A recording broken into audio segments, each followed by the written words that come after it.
I've been married to her for 9 years. Together for 12.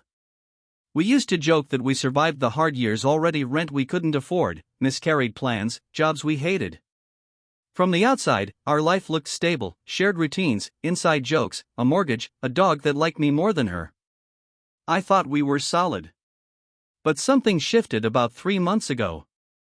It wasn't dramatic at first, just little things that felt off. She started guarding her phone like it was a state secret. New passwords. Screen always face down. She laughed more, but not with me. When I asked how her day was, I got clipped answers, irritation, eye rolls. Suddenly everything I did annoyed her. The tone changed. Sharp. Mean. Like she was already angry at me for something I hadn't done. I told myself it was stress. Work. Hormones. Anything except the obvious. I didn't want to be the paranoid husband. I wanted to believe in the version of us I was still living in. But looking back, this was the part where the floor had already started cracking. I just kept walking like it wasn't. The changes picked up fast after that. She started staying late at work 2 or 3 nights a week, always with a sigh, like I was inconveniencing her just by asking. If I texted to check in, she'd respond hours later with something short and cold. If I didn't text, she'd accuse me of not caring anymore. I couldn't win.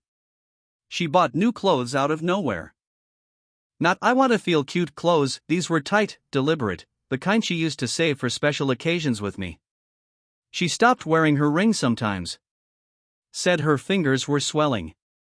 Funny how they only swelled when she left the house. At home, she picked fights over nothing. The way I chewed. The way I breathed. The way I folded towels wrong after doing the laundry she hadn't touched in weeks. She rewrote history constantly, telling me I was always like this, that I'd changed, that I was lazy and emotionally unavailable. I started apologizing just to keep the peace, even when I didn't know what I was sorry for. The worst part was how distant she became physically. No casual touches. No leaning into me on the couch.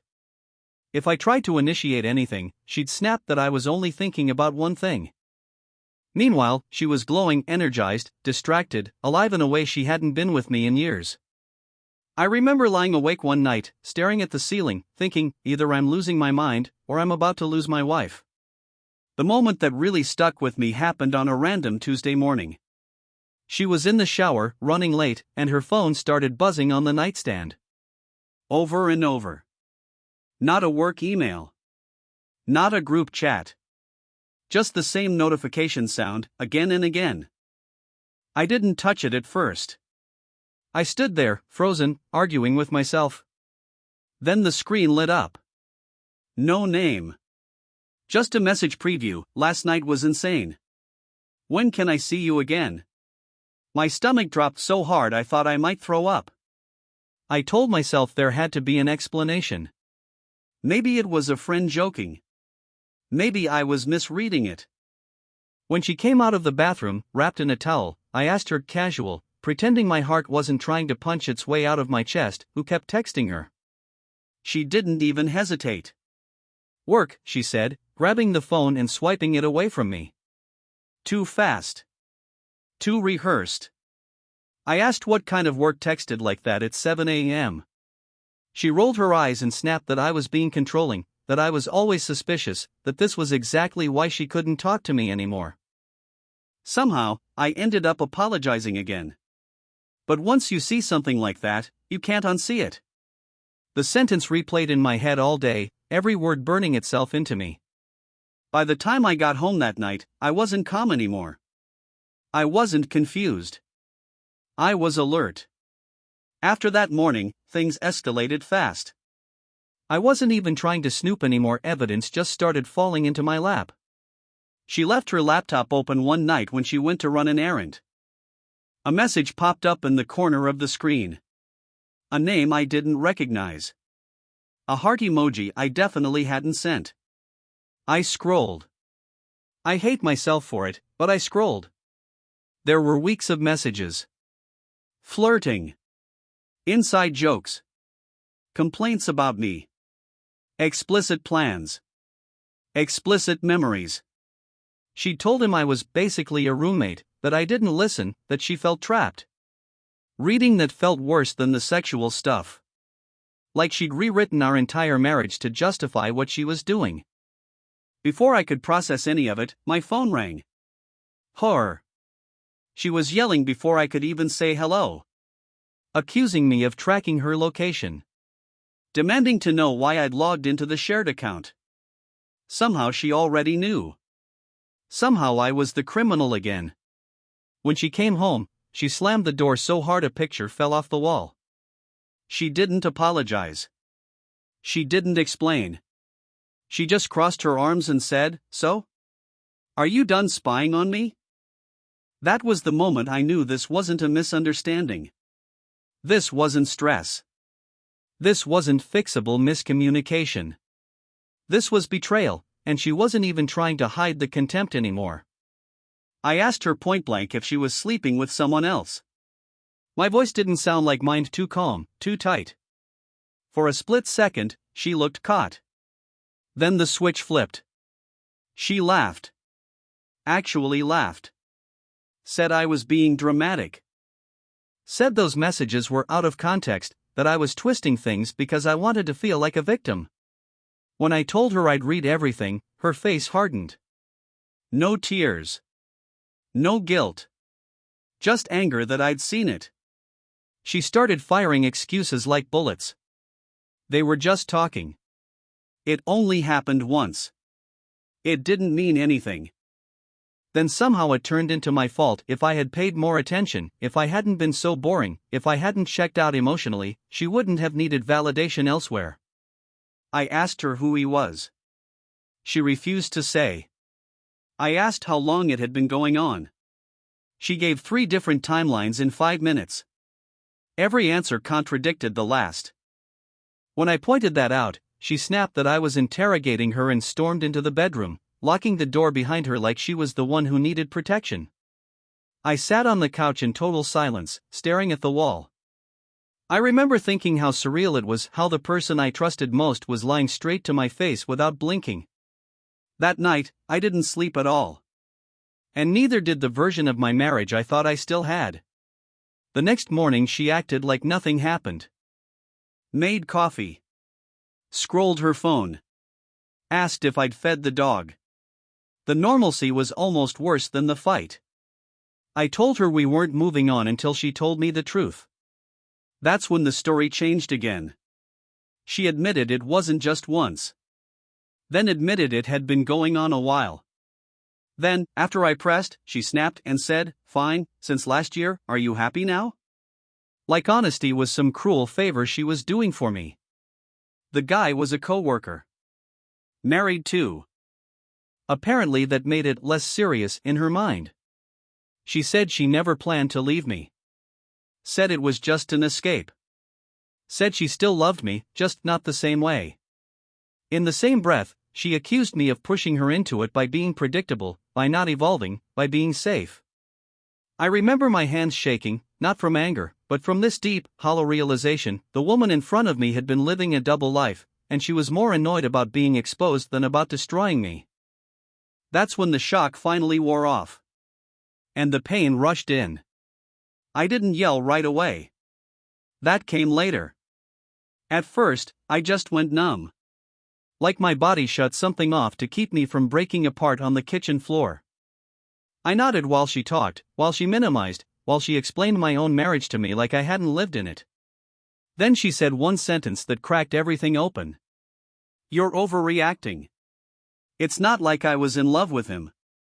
Something inside me snapped. All the nights I waited up for her. All the times I defended her to friends. All the apologies I gave for things I didn't do, it came flooding back at once. I asked her how many times she lied to my face. She shrugged.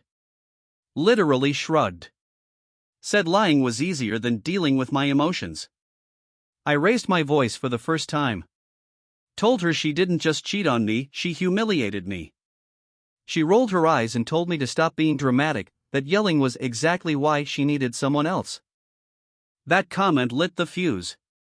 I punched the wall. Not proud of it. Didn't break anything but my skin, but it scared both of us into silence. She stared at me like I was a stranger, like I was the problem now. I walked out of the house without my phone, without a plan, just driving until my hands stopped shaking. Anger finally felt better than confusion. At least anger made sense. I ended up sleeping in my car that night. Parked behind a grocery store I used to shop at with her, which felt ironic in the worst way. I didn't trust myself to go back inside the house, and I definitely didn't trust her to tell me the truth if I did. By morning, my phone was full of messages. Not apologies. Instructions.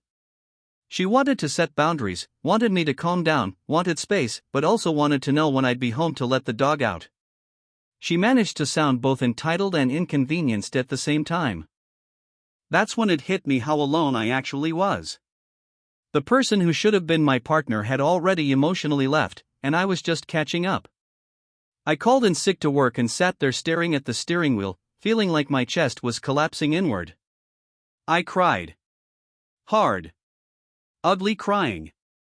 The kind where your body gives up before your pride does. I mourned the future I thought we were building, the trips we talked about, the kids' names we'd half-joked over, the version of her I kept hoping would come back.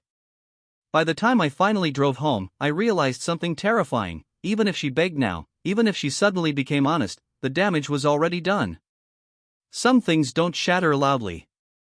They just stop holding weight. When I got home, she was already there, acting composed, like she'd rehearsed in the mirror. She told me she'd cut contact with him. Swore it. Looked me straight in the eyes and said it was over.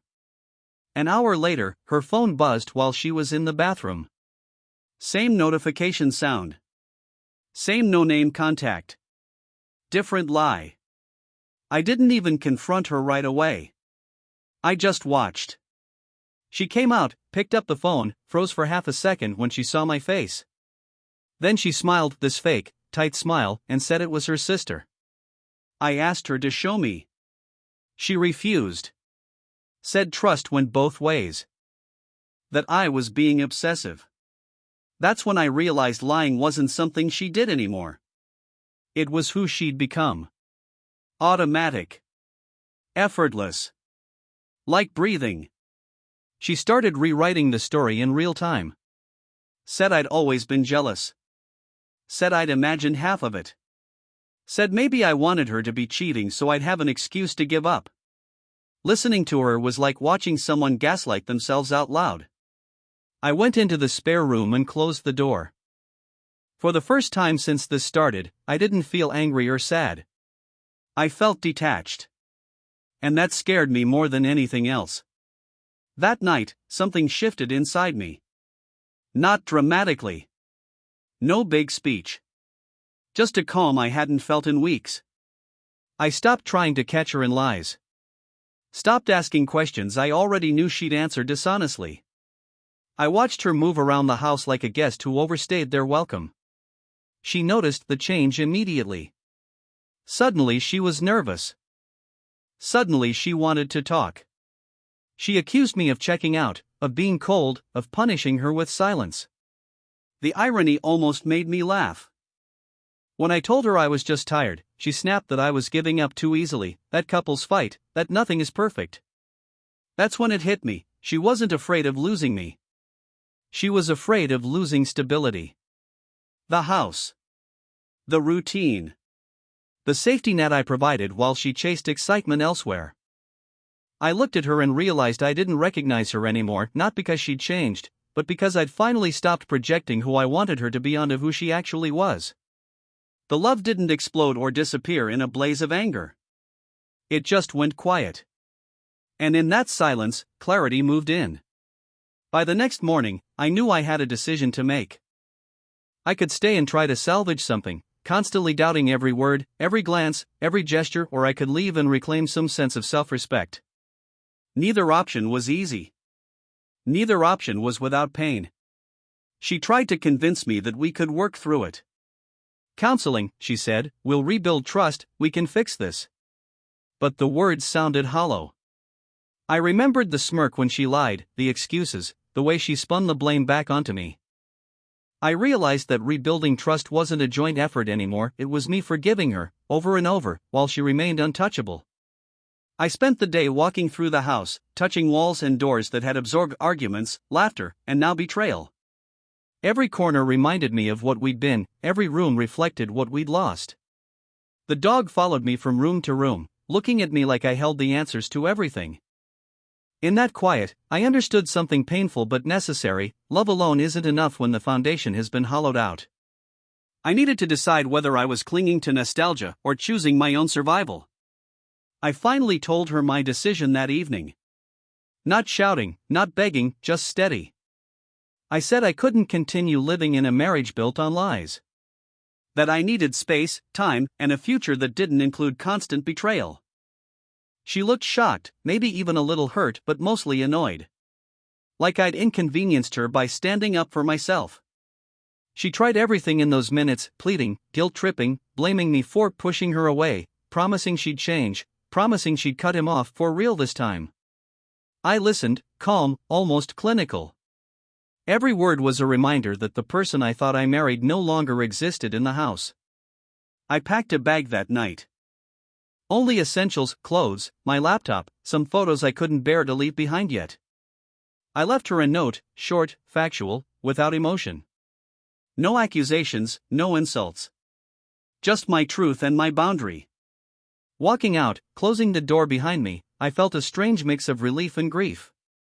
Grief for the version of us that never really existed, relief for reclaiming myself from a life that had become toxic without me realizing it.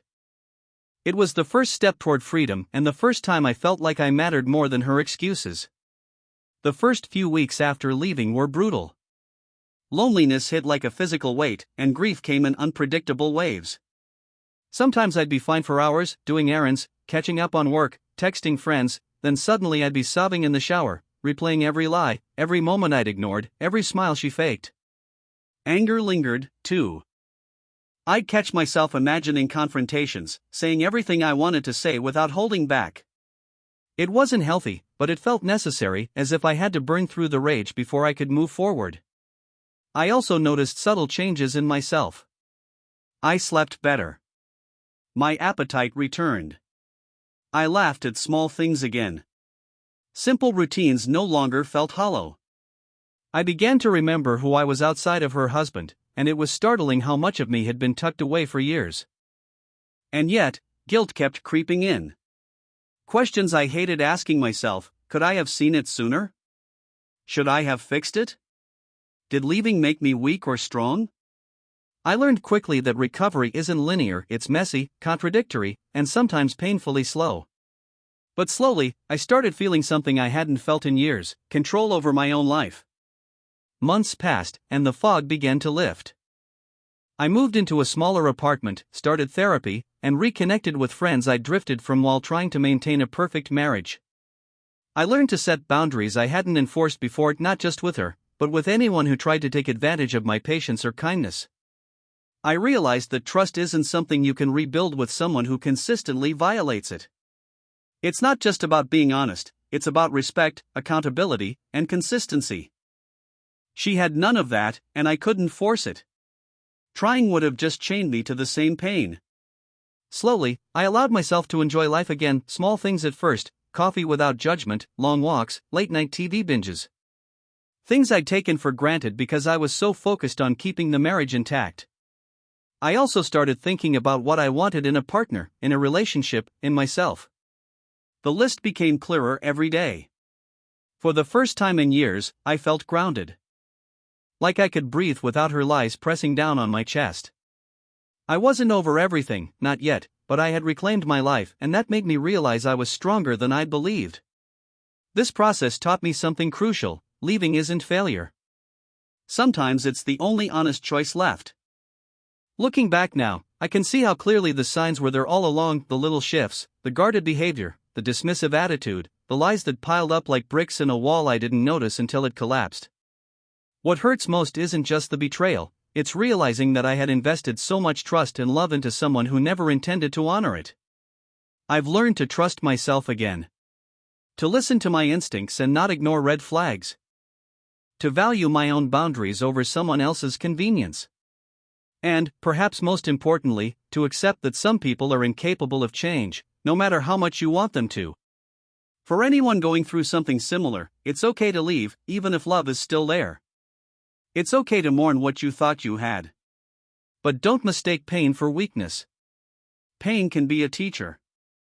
In my case, it forced me to rediscover my strength, my worth, and my future. Now, I'm moving forward. Not looking back at her, not hoping she'll change. Just living, and for the first time in years, truly free.